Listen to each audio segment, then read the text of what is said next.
भारत समेत पूरी दुनिया में ईद का जश्न मनाया जा रहा है, लेकिन दुनिया के मानचित्र पर एक देश ऐसा भी है जहां राख के ढेर और मलबे के बीचों बीच ईद का त्योहार मनाया जा रहा है। वो देश है फलस्तीन। गाजा शहर में लोगों के चेहरे पर आफत की निशानी और भविष्य को बेहतर बनाने की उम्मीद के बीच गाजा के लोग मलबे में तब्दील मस्जिद के बाहर ईद की नमाज पढ़ते हुए दिखाई दिए। गाजा में इस बार भी ईद सिर्फ नाम की रह गई है। इजराइल और हमास के बीच जारी युद्ध ने गाजा के लाखों लोगों की जिंदगी को तहस नहस कर दिया है। जहां आमतौर पर ईद के दिन लोग नए कपड़े पहनकर स्वादिष्ट भोजन का आनंद लेते हुए अपने परिवार और दोस्तों के साथ खुशियां बांटते हैं, वहीं गाजा के लोग इस बार भी ईद को सिर्फ जिंदा रहने की जद्दोजहद में बिता रहे हैं। ध्वस्त मस्जिदों के बाहर नमाज।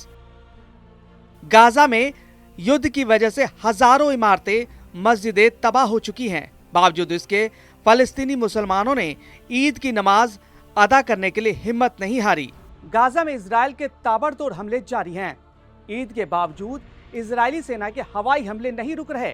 कई जगहों पर लोगों ने ध्वस्त मस्जिदों के मलबे के पास ही ईद की नमाज पढ़ी।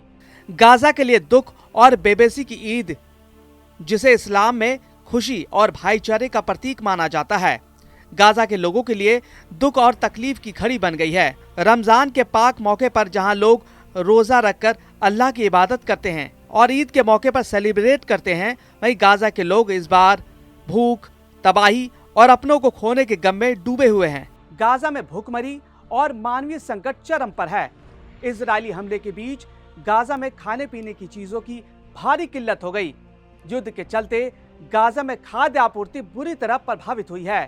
इजराइल ने 4 हफ्तों तक किसी भी मानवीय सहायता, भोजन, ईंधन को गाजा में आने से रोक दिया है, जिससे हालात और भी भयावह हो गए हैं। गाजा के लोग भूखमरी के कगार पर पहुंच गए हैं। ऐसे में ईद पर पकवान बनाना और परिवार के साथ बैठकर दावत करना गाजा के लोगों के लिए एक अधूरी ख्वाहिश बन गई है। गाजा के स्वास्थ्य मंत्रालय के आंकड़ों के अनुसार इजरायली हमले में अब तक 50,000 से अधिक फलस्तीनी मारे जा चुके हैं।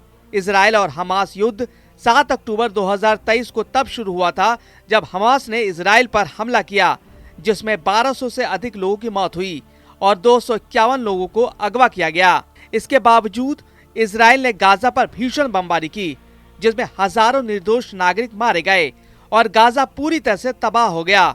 ईद के मौके पर कब्रिस्तान में अपनों को याद कर रहे लोग ईद की खुशियां मनाने के बजाय लोग अपनों की कब्र पर जाकर उन्हें याद किया।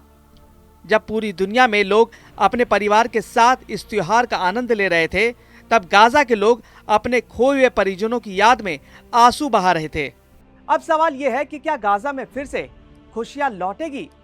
गाजा के 20 लाख फलस्तीनी केवल जिंदा रहने की जद्दोजहद कर रहे हैं। वह हर तरफ सिर्फ मातम, दर्द और खामोशी पसरी है। क्या कभी गाजा में भी ईद की असली खुशियां लौट पाएगी? क्या वहां के बच्चों को भी नए कपड़े, मिठाइयां और खिलौनों की खुशियां मिल पाएगी? ये ऐसे सवाल हैं जो पूरी दुनिया दोनों देशों के हुक्मरानों से पूछ रही है।